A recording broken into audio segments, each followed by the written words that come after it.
Okay. There was one Detroit Lions player that nobody expected to have a great game, and then a bunch of other players that everybody hoped would have a good game. And we're going to talk about all of them in this video. First, if you haven't yet, we want to be your go-to source for Detroit Lions news here on YouTube. So follow us. And by follow, I mean subscribe. It's almost like I forgot what platform I'm on. We're also on Twitter, so feel free to follow us there as well. So check it out. But without further ado, I kind of want to get into this video.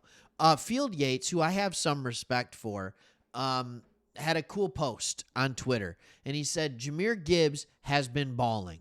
Jack Campbell moved to his natural Mike linebacker spot yesterday and had the best game of his young career. Sam Laporta is absolutely mashing. Brian Branch is a beast. The Lions draft class has the chance to be something special. I don't want to lose sight of this. I don't want to lose sight of how good this draft class has been. We are getting contributions from all four of these guys regularly, and it took all four of them to win. They are only going to get better. They're only going to get better. And then I didn't realize this. Sam Laporta has something that's truly remarkable. The only players in hashtag, I don't know why I said hashtag, all right? And I just realized something. I got our Sports Talk Extra up instead of our Sports Talk Detroit. I've done this a couple of times. We're used to the new operating system. Hey, if you want more Sports Talk, by the way, free plug, shameless plug into Sports Talk Extra. We cover other teams that the national media kind of ignores. So if you want more NFL content, go to that. But Sam Laporta is one of the only players in NFL history to produce 60-plus receptions, 675-plus receiving yards, and 6 touchdowns through 12 career games. Now, we always see Laporta and talk about how he's on pace to have the best rookie tight end season in history. Like, we know that. Receptions, all that kind of stuff. Not necessarily yards, but he's now with this game getting himself in position to even go after the yardage mark. I think that was Ditka. But the only other players to do what he's done, Anquan Boldin, Marcus Colston, OBJ, Odell Beckham Jr., Michael Thomas, and Justin Jefferson. That's ridiculous. Like, the fact that he is being talked about in that company is absolutely ridiculous, and that's not even who this video is about. I said this video is about the one Detroit Lion that nobody expected. So I want to go through and I want to talk about that guy as well. And his name is Jaylen Reagor. Okay? Nobody expected this guy to be there. And I remember he started his career with us. I believe he was with us for 5 years. And then he went last year to, don't quote me on this, but to the Houston Texans. All right, he went to the Houston Texans for a year, and then we re-signed him back. And I remember it was kind of one of those under-the-radar signings that, of course, we talked about on this channel because we talk about all of them. And we were like, this is a really good depth piece on the defensive end and a phenomenal special teams player.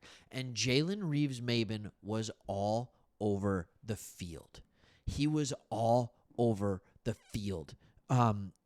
Yesterday. He had multiple special teams tackles. Phenomenal. He was in important pass coverage situations. He had a couple of big tackles. He brought energy. Like, it was so nice to see him out there. In fact, according to PFF, he was the 4th best defender on our team yesterday, and that fully showed.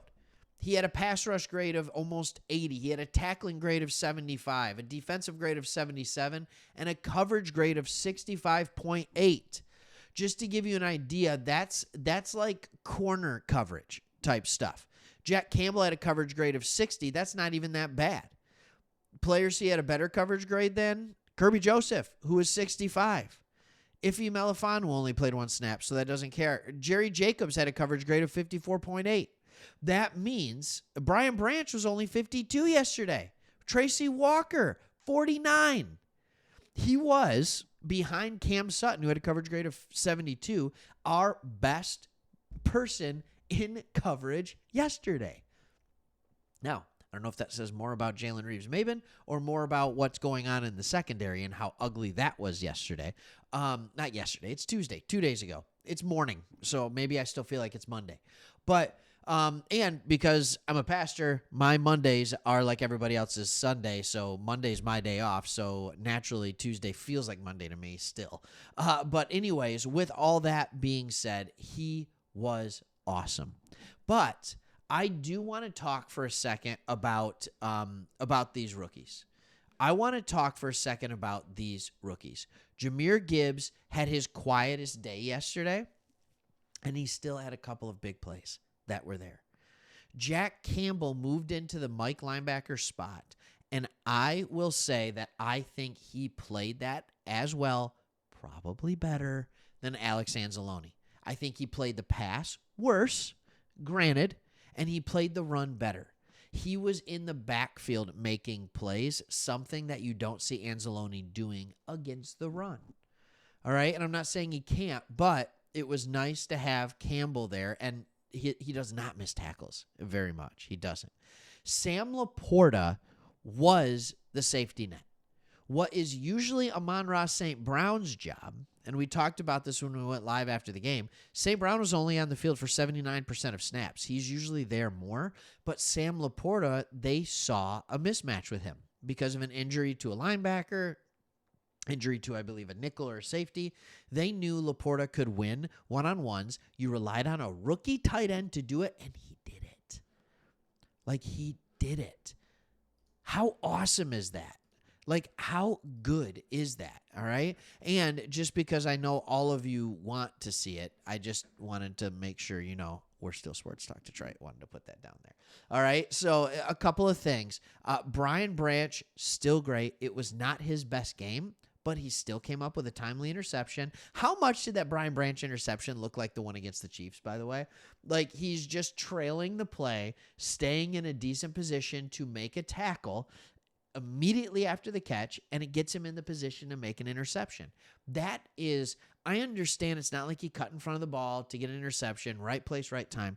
Most players don't make that play. When you're locked in on making a tackle, your head's down, you're going, Brian Branch has just a different level of awareness about him that makes him special.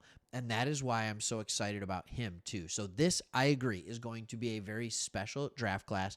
There's a couple players that are just athletically remarkably gifted, and then a couple players that still are just really good players. I'm just amazed that we were able to get all four of these guys first, second round. So hopefully you like the content. Again, we want to be your go-to place. Like, subscribe, follow us on Twitter, and we'll see you on the next one. Thanks for watching.